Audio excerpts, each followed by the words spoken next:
Seven semester. मेरा नाम assistant professor पूरी है, mechanical engineering department from Shri Swaminarayan institute of technology.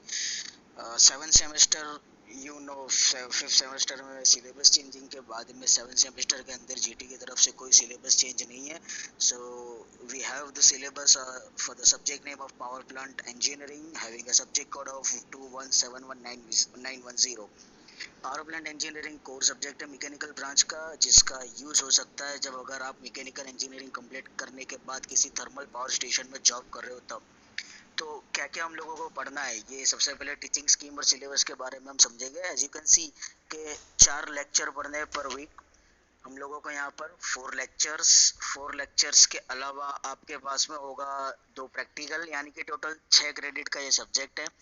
70 marks for theory, 20 marks for internal, 10 marks for your behaviour, 30 marks for your viva and 20 marks of your practical. 150 marks का ये teaching scheme का तुम्हारा 7 semester का subject है।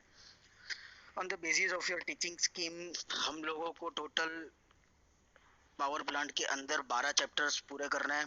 As you can see 12 chapter के बाद तुम्हारे पास में 10 स्टडी प्रैक्टिकल करने हैं। कोई भी परफॉर्मेंस प्रैक्टिकल नहीं है, स्टडी प्रैक्टिकल है, तो स्टडी प्रैक्टिकल के ऊपर फोकस करके चलना है।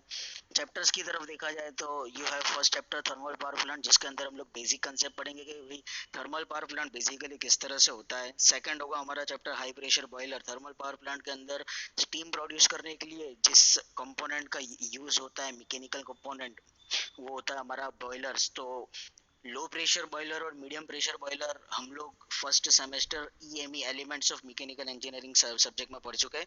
तो अभी हमारे लिए हाई प्रेशर बॉयलर्स के बारे में पढ़ना है कि हाई प्रेशर बॉयलर किस तरह से होते हैं और क्या क्या काम होता है, कहाँ पर यूज होता है। Third chapter as you can see coal and ash handling system, बहुत ही आईएमपी चैप्टर है। According to GTU weightage it can be asked for 10 to 12 marks into the final years paper. तो इसके अंदर हम लोग पढ़ेंगे कि कोल या हमारे, यानी कि बेसिकली बोला जाए तो थर्मल पावर प्लांट का फ्यूल सोर्स से अपने डेस्टिनेशन तक किस तरह से पहुंचाया जाता है। क्योंकि हम लोगों को हमारी अर्थ सरफेस में से जो कोल मिलता है वो कुछ अलग होता है, लेकिन हम लोग जो पावर प्लांट में यूज कर रहे हैं वो कुछ अलग होगा। तो उस फॉर्मेशन चेंजेस के अंदर क्या क्या हम लोगों को करना पड़ता है, जिसको हम लोग टेक्निकली बोल सकते हैं कोल मैन्युफैक्चरिंग या कोल प्रोसेसिंग, उसके बारे में हम लोग समझेंगे। और बॉयलर के अंदर जब हमारी प्रोसेस हो रही है, मतलब कि हम लोगों का कोल बर्निंग होने के बाद में जो ऐश जनरेट हो रही है, जिसको हम लोग गुजराती में बोलते हैं राख, तो वो जो ऐश होती है वो ऐश डिस्पोजल सिस्टम किस तरह से होती है, वो ऐश को किस तरह से बॉयलर से निकाला जाता है, पावर प्लांट से डिस्पोजल किया जाता है, उसके बारे में हम लोगों को कोल एंड ऐश हैंडलिंग सिस्टम में पढ़ना है, जो कि बहुत आईएमपी चैप्टर है।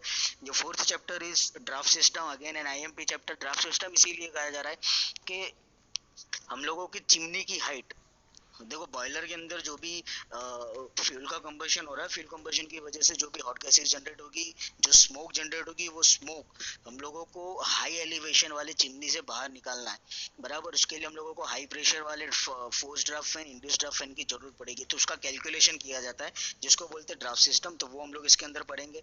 फिर हमारे पास में steam nozzle. Steam nozzle basically आप लोगों ने फ्लूइड पावर इंजीनियरिंग में पढ़ चुका है फिफ्थ सेमेस्टर में। उसी तरह से नोजल्स के बारे में यहाँ पर भी पढ़ना है। मैक्सिमम रिपीटेड टॉपिक्स आएंगे यहाँ पर, कुछ नया इसमें है नहीं।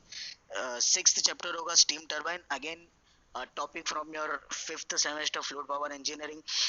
Kaplan turbine, reaction turbine, belt and wheel turbine, ऐसे टरबाइंस के बारे में पढ़ना है। और उसकी क्या क्या यूसेज होते हैं पावर प्लांट के अंदर, वो हम लोगों को इस चैप्टर के अंदर देखना है। सेवंथ चैप्टर जो है वो आईएमपी चैप्टर है, थोड़ा नया है और इम्पोर्टेंट है। Condensers and cooling towers. Condensers आप लोगों ने फिफ्थ सेमेस्टर में हीट ट्रांसफर में पढ़ा होगा। तो कंडेंसर्स यहाँ पर पावर प्लांट में किस तरह से यूजफुल है, हेल्पफुल है, वो हम लोग देखेंगे। और उससे भी ज्यादा इंपॉर्टेंट है कूलिंग टावर। आप लोगों ने थर्मल पावर प्लांट के या थर्मल पावर स्टेशन के आजू बाजू में से जब भी निकलते होंगे, कहीं पर भी निकले होंगे, तो आपने देखा होगा कि बहुत बड़े बड़े टावर्स में से व्हाइट कलर का एक धुआं जैसा निकलता है, that is the cooling tower. वो धुआं नहीं है, बट एक्चुअली वो हमारी स्टीम है। ऐसी स्टीम है कि जो मेकअप वाटर होता है, जो फीड वाटर होता है, जो वो फीड वाटर जब आपके बॉयलर में से निकली हुई हॉट गैसेस के कांटेक्ट के थ्रू आता है, तो आप लोगों की जो हॉट गैसेस होती है वो अपने मेकअप वाटर को हीट ट्रांसफर करती है। उसकी वजह से आपकी जो मेकअप वाटर होती है वो हीट गेन करने की वजह से स्टीम में कन्वर्ट होता है। बेसिकली वो स्टीम है, वो एक्चुअली इसको बोला जाता है कूलिंग टावर। तो ये कूलिंग टावर क्या होता है, इसके बारे में हम लोग पढ़ेंगे। यार next topic will be feed water treatment. Boiler है, हीट ट्रांसफर हो रही है, बॉयलर में पानी हम लोग भर रहे हैं, पानी का स्टीम जनरेशन हो रहा है, स्टीम में कन्वर्जन हो रहा है, मतलब डेफिनेटली एक टाइम आएगा कि 100% your water will convert into the steam. तो अगर स्टीम प्रोड्यूस करनी है तो डेफिनेटली हम लोगों को नया पानी चाहिए, जिसको हम लोग मेकअप वाटर बोलते हैं। तो मेकअप वाटर ऐड करने की क्या क्या प्रोसीजर है, उसको हम लोग बोलते हैं फीड वाटर ट्रीटमेंट। अब पानी ऐसा नहीं है कि भी नदी में से या किसी भी कोई भी रिवर से लिया है, कोई भी डैम में से लिया और डायरेक्ट उसका यूज कर रहे हैं, इस तरह से नहीं होता है। ठीक है, थर्मल पावर प्लांट है तो उसके लिए भी हम लोगों को पैरामीटर्स देखने पड़ते हैं कि भी उसकी पीएच बराबर है कि नहीं, उसकी एसिडिटी कितनी है, बेसिसिटी कितनी है। अगर उसके अंदर सोल्ट प्रोपोर्शन ज्यादा है तो 110% चांसेस है कि जब ऐसी सोल्ट वाली स्टीम अगर आपके टरबाइन में जा रही है तो टरबाइन की प्लेट्स को करोजन इरोजन इफेक्ट लगे। तो उससे बचने के लिए क्या जाता है, तो उसके बचने के लिए क्या किया जाता है, तो आपके पानी को प्योर किया जाता है, इसके अंदर से इम्प्योरिटीज निकाली जाती है। नदी में से अगर रिवर में से हम लोग डायरेक्ट पानी यूज करें तो डेफिनेटली उसके अंदर इम्प्योरिटीज होगी, डस्ट होगी, बहुत सारे डस्ट पार्टिकल्स होंगे। तो वो सारी इम्प्योरिटीज को दूर करना पड़ता है ताकि बॉयलर के अंदर हम लोगों को मेंटेनेंस ना करना पड़े। तो ये सारी चीजें हम लोग फीड वाटर ट्रीटमेंट चैप्टर में पढ़ेंगे। Next 9 chapter will be gas turbine, again a most IMP chapter है। अलग अलग टरबाइन के बारे में पढ़ना है। टरबाइन, गैस टरबाइन मतलब अभी तुम लोगों ने फिफ्थ सेमेस्टर में जो पढ़ा था वो हाइड्रो टरबाइन के बारे में था कि भाई पानी को हम लोग जब हायर लेवल से लोअर लेवल पर ला रहे हैं और उसको टरबाइन से स्ट्राइक कर रहे थे तो कैसे इलेक्ट्रिसिटी प्रोड्यूस होती है। पावर प्लांट में शुरुआत में हम लोग जो 2-3 चैप्टर पढ़ेंगे वो थर्मल पावर प्लांट के बारे में कि भाई with the help of your burning of your fuel, coal का बर्निंग करने की वजह से हम लोग कैसे स्टीम जनरेट कर रहे हैं। तीसरा हमारे पास में गैस टरबाइन। गैस टरबाइन का मतलब ये होगा कि फ्यूल का बर्न करके, अभी यहाँ पर एक चीज ध्यान में देना है कि हम लोगों को स्टीम का यूज नहीं करना है। It is not a steam power plant, it is a gas power plant. Gas power plant में क्या होगा कि फ्यूल का बर्निंग करना है, लाइक योर डीजल है, ठीक है, लाइक पेट्रोल है। पेट्रोल का तो यूज नहीं होता है, डीजल पावर प्लांट का जनरली यूज होता है। तो जो डीजल पावर प्लांट का यूज हो रहा है, मतलब कि डीजल का बर्निंग जब हम लोग कर रहे हैं तो डीजल के बर्निंग की वजह से जो हॉट गैसेस जनरेट हो रही है, वो हॉट गैसेस जनरेट होने की वजह से टरबाइन को जो घुमाया जाता है उसको बोलते हैं गैस पावर प्लांट। तो ऐसे दो टाइप के टरबाइन होते हैं गैस पावर प्लांट में, ओपन सर्किट और एंड क्लोज सर्किट। तो वो ओपन और क्लोज सर्किट के बारे में हम लोग पढ़ेंगे। 10th chapter again most time पे चैप्टर, जीटी में काफी अच्छा वेटेज है इसका, 7 to 9 मार्क्स का है। न्यूक्लियर पावर प्लांट, बहुत सारे पावर प्लांट है भाई, जैसे थर्मल है, स्टीम पावर प्लांट है, थर्मल यानी स्टीम पावर प्लांट है, हाइड्रो पावर प्लांट हो गया, डीजल पावर प्लांट हो गया, ठीक है। फिर उसी तरह से फोर्थ होता है nuclear power plant. Nuclear energy के बारे में क्या बोलना, सबको सब पता है कि भाई न्यूक्लियर एनर्जी किस तरह से आज के टाइम में डिमांड में चलती है, ठीक है। सिर्फ न्यूक्लियर वेपन्स बनाने के लिए नहीं, लेकिन न्यूक्लियर पावर प्लांट के थ्रू हम लोग बहुत ही ज़्यादा इलेक्ट्रिसिटी प्रोड्यूस कर सकते हैं। ये चीज़ हम लोगों को यहाँ पर पढ़नी है। न्यूक्लियर में कौन सा फ्यूल यूज हो रहा है, जैसे कि यूरेनियम है, थोरियम है, प्लूटोनियम है, वगैरह वगैरह वगैरह एक्सेट्रा। ऐसे फ्यूल्स का यूज करके हम लोग कैसे इलेक्ट्रिसिटी प्रोड्यूस कर सकते हैं, क्या क्या रिएक्टर्स की जरूरत है, क्या प्रोसेस होती है, वो हम लोगों को इसमें पढ़ना है। 11 चैप्टर होगा हमारा जेट प्रपोल्सन। जेट प्रपोल्सन के अंदर हम लोगों को टर्बोजेट इंजन के बारे में पढ़ना है, उसकी थर्मल एफिशिएंसी निकालनी है, रैम जेट के बारे में पढ़ना है। इसका बेसिक कंसेप्ट आप लोग आरएसी में पढ़ चुके हो, मतलब हमारा थर्ड चैप्टर आता था एयर रेफ्रिजरेशन सिस्टम, वो बेसिक फंडा यहाँ पर आपका रिपीट होगा। And the 12th chapter will be your economics of power generation, मतलब एक थर्मल पावर प्लांट को चलाने में ड्यूरिंग द ईयर कितना इन्वेस्टमेंट हुआ, कितना वेस्टेज हुआ, कितना मेंटेनेंस हुआ, क्या फ्यूल कॉस्ट है, क्या एनुअल कॉस्ट है, कितना वेजेस आपको देना पड़ रहा है, एक्सेट्रा एक्सेट्रा एक्सेट्रा। ये सारी चीजें हम लोगों को पढ़नी है। तो ये हमारा सिलेबस का ओवरव्यू। अगर आप लोगों को बुक फॉलो करनी है तो you can use power plant engineering by PK Nag, as you can see the first number reference book. And if you want to use another book, that is your third number book, thermal engineering by RK Rajput, ये reference book है जिसका use कर सकते हो। बाकी GTU के लिए आप लोगों के पास में एक और ऑप्शन है, बुक्स इंडिया टेक्स्ट बुक, अगर यूज करना हो तो करो, बेस्ट बुक है। तो चलते हैं हम हमारे टॉपिक की तरफ। Our first topic is power plant का बेसिक फंडा क्या होता है, वो मैं तुम लोगों को समझा दूं। देखो, पावर प्लांट के लिए हम लोगों को सबसे पहले पढ़ना thermal power plant. Thermal power plant यानी क्या, थर्मल पावर प्लांट का बेसिक फंडा स्टार्ट होता है थर्मोडायनेमिक्स से। थर्मोडायनेमिक में हम लोगों ने रैंकिन साइकिल के बारे में पढ़ लिया है। रैंकिन साइकिल में क्या पढ़ते थे हम? सिंपल एक चीज पढ़ते थे कि भाई बॉयलर है, बॉयलर में से स्टीम प्रोड्यूस हो रही है, वो स्टीम टरबाइन में जा रही है, टरबाइन की ब्लेड को घुमा रही है, टरबाइन की ब्लेड घूम रही है तो उसके साथ में जनरेटर जुड़ा हुआ है, जनरेटर घूम रहा है तो वो इलेक्ट्रिसिटी प्रोड्यूस कर रहा है, और वो हाई प्रेशर और हाई टेम्परेचर वाली स्टीम फिर हम लोग कंडेंसर में ले जाते थे, वहां पर उसको ठंडा करते थे, that was converting into the water, और वो वाटर को फिर वापस पंप के थ्रू हम लोग बॉयलर में ले जाते थे। ये हम लोगों ने बेसिक फंडा पढ़ा था रैंकिन साइकिल में, and that is the basic circuit even also for the practical thermal power plant system. Thermal power plant के अंदर अगर कोई साइकिल रन होती है तो वो है रैंकिन साइकिल। जैसे हमारी पेट्रोल गाड़ी है तो उसके लिए हम लोग पढ़ते थे ऑटो साइकिल, और डीजल गाड़ी है तो उसके लिए हम लोग पढ़ते थे डीजल साइकिल। उसी तरह से थर्मल पावर प्लांट के लिए जो कोई साइकिल है तो वो cycle Rankine cycle. Thermal power plant के अंदर हम लोग रैंकिन साइकिल के थ्रू इलेक्ट्रिसिटी प्रोड्यूस करते हैं, लेकिन जो दिखता है, जो हम लोगों ने पढ़ा है, वो सिर्फ एक बेसिक फंडा था। डीप में अगर देखा जाए तो उसके अंदर बहुत सारी सिस्टम है जो हम लोगों को समझनी है। जैसे कि एक स्टीम पावर प्लांट के अंदर कुछ प्रिंसिपल्स है जो हम लोगों को फॉलो करने पड़ते हैं। वो प्रिंसिपल्स क्या है? दोस प्रिंसिपल्स आर कि भाई furnace to burn the fuel, हमारे पास में ऐसी फर्नेस होनी चाहिए, इतनी काबिल फर्नेस होनी चाहिए कि हम लोग हाई अमाउंट में फ्यूल को बर्न कर सके। हमारे पास में स्टीम जनरेटर होना चाहिए। स्टीम जनरेटर मतलब स्टीम प्रोड्यूस करने वाले, जिसको हम लोग बोलते हैं दूसरी भाषा में boiler. We have a boiler, we must have a boiler, whether it is low pressure, medium pressure और हाई प्रेशर। अगर छोटा सा थर्मल पावर प्लांट है तो लो प्रेशर चलेगा, थोड़ा बड़ा है तो मीडियम चलेगा, और मैक्सिमम लार्ज अमाउंट का है मतलब ज्यादा इलेक्ट्रिसिटी प्रोड्यूस करनी है तो हमारे पास में हाई प्रेशर बॉयलर होना चाहिए। तीसरा हमारे पास में होता है प्राइम मूवर, जिसको हम लोग बोलते हैं स्टीम टरबाइन। प्राइम मूवर का मतलब आप लोगों ने बेसिकली पढ़ा होगा कि भाई जो एनर्जी सोर्स का एक फॉर्म में से दूसरे फॉर्म में कन्वर्जन कर दे। तो टरबाइन के अंदर ये हो रहा है कि जो भी आपकी हाई प्रेशर स्टीम आ रही है उसकी काइनेटिक एनर्जी को वो मैकेनिकल एनर्जी में कन्वर्ट कर रहा है, और वो मैकेनिकल एनर्जी को हम फिर इलेक्ट्रिकल एनर्जी में कन्वर्ट करते हैं, तो वो हमारे लिए हो गया प्राइम मूवर। फिर होता है हमारे पास में पाइपिंग सिस्टम। पाइपिंग सिस्टम इसके लिए क्योंकि हम लोगों को मेकअप वाटर की जरूरत पड़ेगी, हमारी स्टीम को बॉयलर से टरबाइन तक पहुंचाने की जरूरत पड़ेगी, तो इसके लिए पाइपिंग सिस्टम हो जाएगा। And the last one we must have, and that is our electrical generator. Electrical generator इसीलिए क्योंकि इलेक्ट्रिसिटी आप लोगों को डायरेक्ट नहीं मिलने वाली, मैकेनिकल एनर्जी का आप लोगों को इलेक्ट्रिकल एनर्जी में कन्वर्जन करना है। तो इलेक्ट्रिकल जनरेटर क्या करेगा कि वो इलेक्ट्रिसिटी स्टोर करते रहेगा, और जो भी एनर्जी हम लोगों को मिल रही है that is not in the form of alternate current, that is in the form of direct current. तो उसको भी हम लोगों को आगे जाकर के ट्रांसफार्मर के थ्रू चेंजेस कर देने के भी डायरेक्ट करंट का हम लोगों को अल्टरनेट करंट में कन्वर्जन मिले। तो ये इलेक्ट्रिकल सिस्टम हम लोगों को बहुत जरूरी है। ये तो बात होगी बेसिक पैरामीटर्स की, लेकिन एक्चुअली थर्मल पावर प्लांट के अंदर कौन सी सर्किट रन होती है वो हमारे लिए इंपॉर्टेंट है। तो बेसिकली 4 सर्किट रन होती है।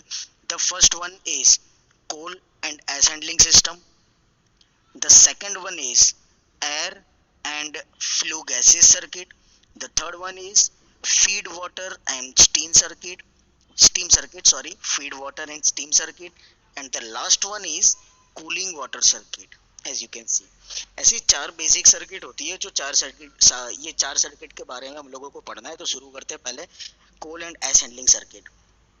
इसको मैं तुम लोगों को सीधे फिगर में समझाऊंगा, that will be beneficial for you.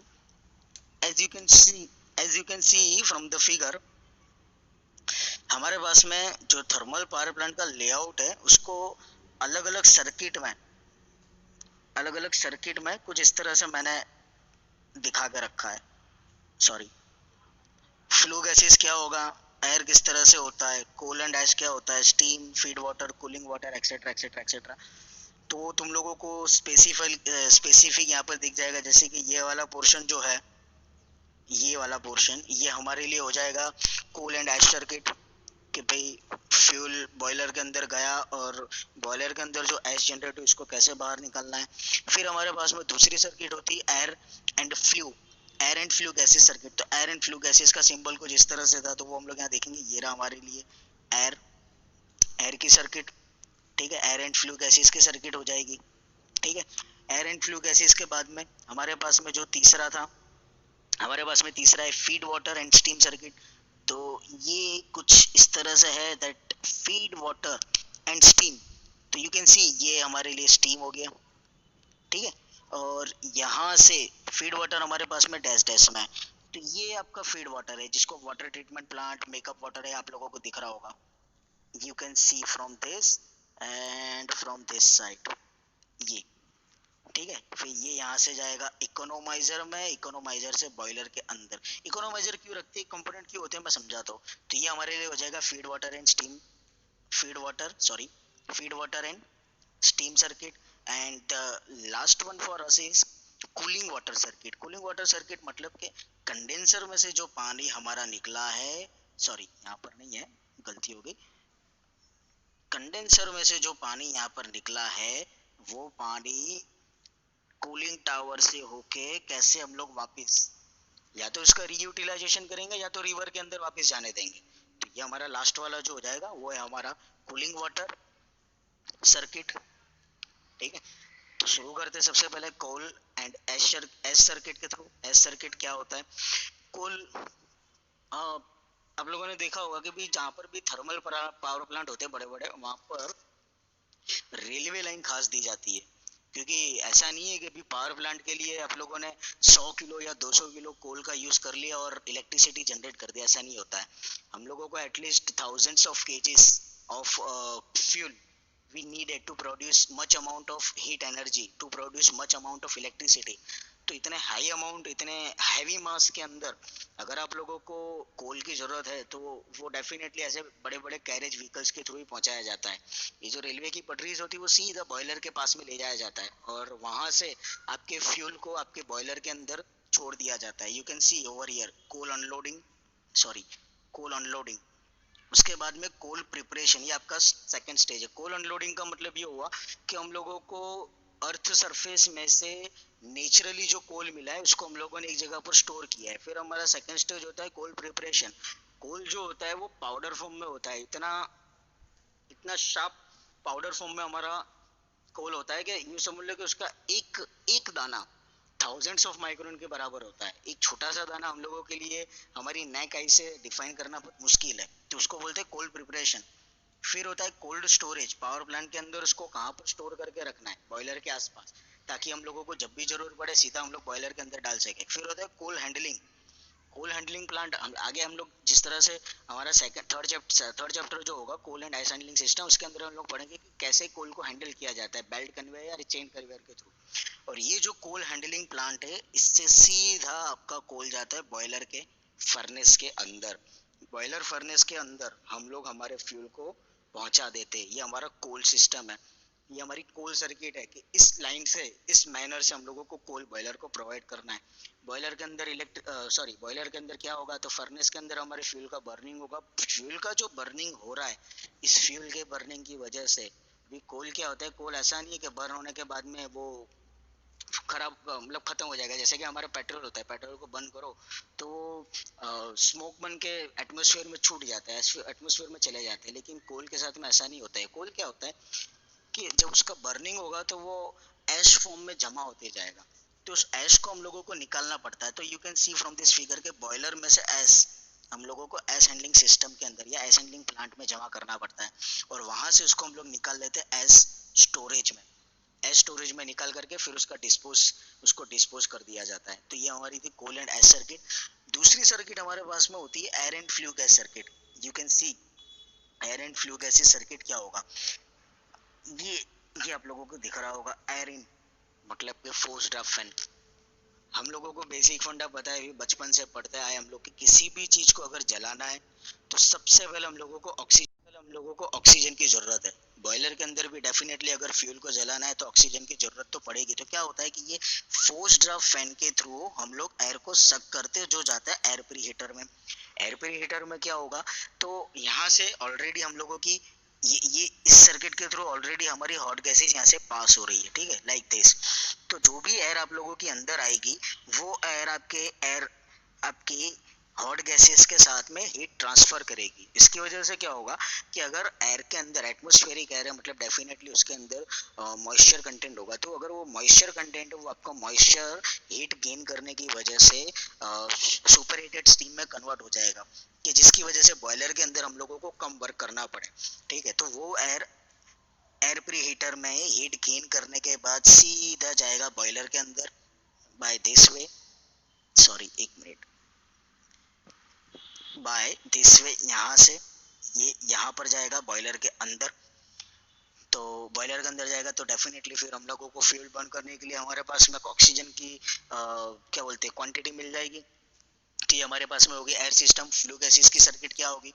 Flue gases कुछ हमारे पास में इस तरह से होगा कि जो भी हमारे फ्यूल का कंबशन हुआ, फ्यूल के कंबशन की वजह से, फ्लू के कंबशन की वजह से जो हॉट गैसेस जनरेट हो रही है, वो हॉट गैसेस बॉयलर में से कुछ इस तरह से निकलेगी, जो सबसे पहले जाएगी सुपर हीटर में। अभी सुपर हीटर बहुत ही काम की चीज है। सुपर हीटर क्या करता है पता है? कि जो स्टीम प्रोड्यूस हुई है ना, वो स्टीम सबसे पहले सुपर हीटर में जाती है। सुपर हीटर में क्या होता है कि जो स्टीम आपकी आ रही है, उस स्टीम के अंदर अगर कोई मॉइस्चर कंटेंट है, तो ये जो फ्लू गैसेस होगी वो मॉइस्चर कंटेंट वाली स्टीम को और हीट ट्रांसफर करेगा। उसकी वजह से क्या होगा कि आपकी स्टीम के अंदर अगर अभी भी कोई स्टीम पार्टिकल है, सॉरी वाटर पार्टिकल है, तो वो वाटर पार्टिकल आपके हॉट गैसेस में कन्वर्ट हो जाएगा, सॉरी हॉट स्टीम में कन्वर्ट हो जाएगा। इसकी वजह से क्या होगा कि आपकी स्टीम सुपर हीटेड स्टीम में कन्वर्ट हो जाएगी और आपके पास में कोई भी मॉइस्चर कंटेंट नहीं रहेगा। और ये फ्लू गैसेस सुपर हीटर के थ्रू फिर जाएगा इकोनोमाइजर में, इकोनोमाइजर से एयर प्री हीटर में, एयर फ्री हीटर से डस्ट कलेक्टर में। अगर कोई डस्ट पार्टिकल आपके फ्लू गैसेस में है तो वहां पर कलेक्ट हो जाए और फिर वहां से वो चिमनी के थ्रू बाहर। डस्ट कलेक्टर इसीलिए रखा जाता है कि एटमॉस्फेयर में जो भी आपकी फ्लू गैसेस जा रही है, वो फ्लू गैसेस एटमॉस्फेयर को गंदा ना करे, एटमॉस्फेयर को स्पॉइल ना करे। इसीलिए इसीलिए हम लोगों को इसीलिए हम लोगों को यहाँ पर फ्लू गैसेस के लिए डस्ट कलेक्टर रखना पड़ता है। डस्ट कलेक्टर रखने का ये सबसे बड़ा फायदा है। हमारे पास में थर्ड सर्किट होती है feed water and steam circuit. Feed water and steam circuit का बेसिक फंडा क्या है? Feed water and steam circuit you can सी कि भाई जो भी स्टीम आपकी जनरेट हुई, ये यहाँ से सुपर हीटर में गई, मैंने सुपर हीटर का फंक्शन समझाया। सुपर हीटर से होके वो सीधा जाएगा आपके टरबाइन में, ओवर हियर। टरबाइन में क्या होगा? ब्लेड के साथ स्ट्राइक करेगा, टरबाइन की ब्लेड घूमेगी और जनरेटर से हम लोगों को इलेक्ट्रिसिटी मिलेगी। ठीक है, ये होगी आपकी स्टीम सर्किट। लेकिन फीड वाटर की सर्किट क्या होती है? तो रिवर से हम लोग क्या करते हैं, वाटर हमारे पास में जो भी वाटर की रिक्वायरमेंट बॉयलर के लिए हो रही है, तो वो यहाँ से पंप के थ्रू वाटर ट्रीटमेंट प्लांट में जाता है, जहाँ पर उसको प्योर किया जाता है। फिर वहां से ये वाटर जाएगा आपके लो प्रेशर फीड वाटर में। फिर वहां से उसको हम ले जाते हैं डीएरेटर में। डीएरेटर का मतलब ये होता है कि अगर पानी के अंदर कोई डस्ट पार्टिकल अभी भी है या बहुत ज़्यादा मॉइस्चर है, तो डीएरेटर क्या करेगा कि मॉइस्चर को रिमूव कर देगा। ठीक है, फिर वो वाटर हमारा पंप के थ्रू जाएगा high pressure feed water heater में। यहाँ पर उसको थोड़ी बहुत हीटिंग मिलेगी क्योंकि टरबाइन में से आपका क्या बोलते हैं, टरबाइन में से गर्म पानी यहाँ पर आ रहा है, as you can see from this side. तो क्या होगा कि आपका पानी थोड़ा बहुत गर्म होगा। इसकी वजह से क्या होगा कि बॉयलर के अंदर जब हम लोग पानी ऐड करेंगे ना, तो बॉयलर के अंदर वो पानी ऑलरेडी हीटेड होगा, तो कम फ्यूल को बर्न करना पड़ेगा। इसकी वजह से क्या होता है कि यहाँ पर हम लोगों को हीट एनर्जी दी जाती है ताकि गर्म पानी हम लोग बॉयलर को प्रोवाइड करें। और ये फीड वाटर जब टरबाइन की हॉट स्टीम मिलने के बाद में निकलता है ये पंप के थ्रू, फिर उसको यहाँ से इकोनोमाइजर के थ्रू बॉयलर के अंदर एंटर करवाया जाता है। तो ये हमारी सर्किट है feed water in steam circuit की। The last circuit is cooling water circuit. As you can see condenser में से जो पानी आया ओवर हियर, कंडेंसर में टरबाइन में से जो भी आपकी स्टीम कंडेंसर में जाएगी वो वहां पर हीट लॉस करेगी और and that steam will convert into the liquid form, जिसको बोलते हैं हम लोग हॉट वाटर। ये हॉट वाटर का थोड़ा सा पोर्शन आपके कूलिंग टावर में ले जाया जाता है, जहां पर आपके दोनों तरफ से एयर अंदर आती है, एटमॉस्फेरिक एयर। और कूलिंग वाटर सॉरी ये जो एयर होगी वो आपके हॉट वाटर के साथ स्ट्राइक करेगा और एयर हॉट वाटर के साथ स्ट्राइक करने की वजह से ठंडी हवा और गर्म पानी इस तरह से हीट एक्सचेंज होगी, कन्वेक्शन प्रोसेस होगी और जो हॉट वाटर है वो ठंडा होकर के नीचे यहाँ जमा होते जाएगा, जिसको मेकअप वाटर के तौर पर यूज कर सकते हैं। और वो एयर आपकी हॉट वाटर के साथ हीट ट्रांसफर करने के बाद में यहाँ से बाहर निकल जाएगी। जो मैंने आपको शुरुआत में बोला, जो सफेद धुआं दिखता है ना टावर में से, वो सफेद धुआं एक्चुअली ये है। तो ये होती है हमारी कूलिंग सर्किट। तो ये था थर्मल पावर प्लांट का बेसिक कंसेप्ट, किस तरह से थर्मल पावर प्लांट यूज किया जाता है, थर्मल पावर प्लांट में क्या क्या है, ये मेरा कंटेंट है, you can C. I hope कि आप लोगों को इसमें समझ में आया होगा। अगर कोई भी तकलीफ हो तो आप मुझे कमेंट बॉक्स में क्वेश्चन करके जरूर पूछ सकते हैं। Thank you so much.